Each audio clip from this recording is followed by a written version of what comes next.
ننھے بہادر۔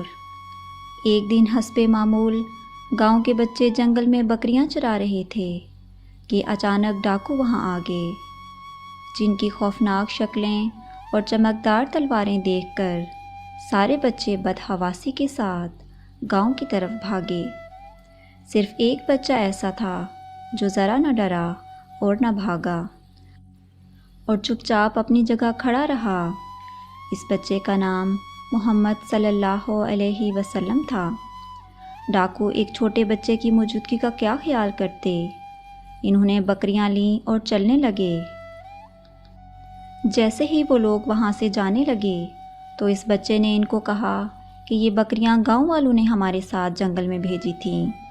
اگر تم لوگ ان کو لے جانا چاہتے ہو تو پہلے گاؤں والوں سے پوچھ لو، پھر لے جانا۔ ڈاکوؤں کو بچے کی ان بھولی باتوں پر بے اختیار ہنسی آ گئی۔ انہوں نے اسے کوئی جواب نہ دیا اور بکریاں لے کر چلنے لگے۔ جب بچے نے دیکھا کہ ڈاکوؤں نے میری بات نہیں مانی اور بکریاں لے جا رہے ہیں تو وہ معصوم پھرتی کے ساتھ آگے بڑھا اور بکریوں کا راستہ روک کر کھڑا ہو گیا۔ ڈاکو اس کم سن بچے کی جرأت کو تعجب کے ساتھ دیکھنے لگے اور کہا، ہٹ جاؤ، ہمیں بکریاں لے جانے دو۔ نہیں، کبھی نہیں، مجھے مار ڈالو اور بکریاں لے جاؤ، جب تک میں زندہ ہوں بکریاں یہاں سے نہیں جائیں گی، بچے نے جواب دیا۔ ڈاکو حیرت سے ایک دوسرے کا منہ تکنے لگے۔ اتنا چھوٹا سا معصوم بچہ اتنا دلیر؟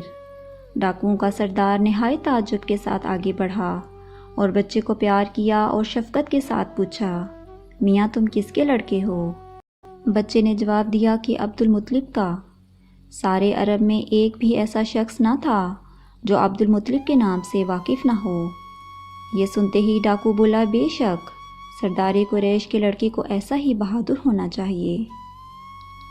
ڈاکوؤں کا سردار بولا، ننھے بہادر، میں تمہاری دلیری کی قدر کرتا ہوں اور محض تمہارے لیے بکریوں کو چھوڑتا ہوں۔ تمہاری پیشانی کا نور کہہ رہا ہے، جب تم بڑے ہوگے تو نہ صرف بنو ہاشم بلکہ سارا عرب تمہاری ذات پر فخر کرے گا۔ تمہارا نام کیا ہے؟ محمد صلی اللہ علیہ وسلم، بچے نے جواب دیا۔ محمد، یہ کیسا عجیب اور پیارا نام ہے۔ ڈاکوؤں نے بکریاں بچے کے حوالے کیں اور وہاں سے رخصت ہو گئے۔ اس قصے کے تھوڑے دنوں بعد ایک اور عجیب واقعہ پیش آیا۔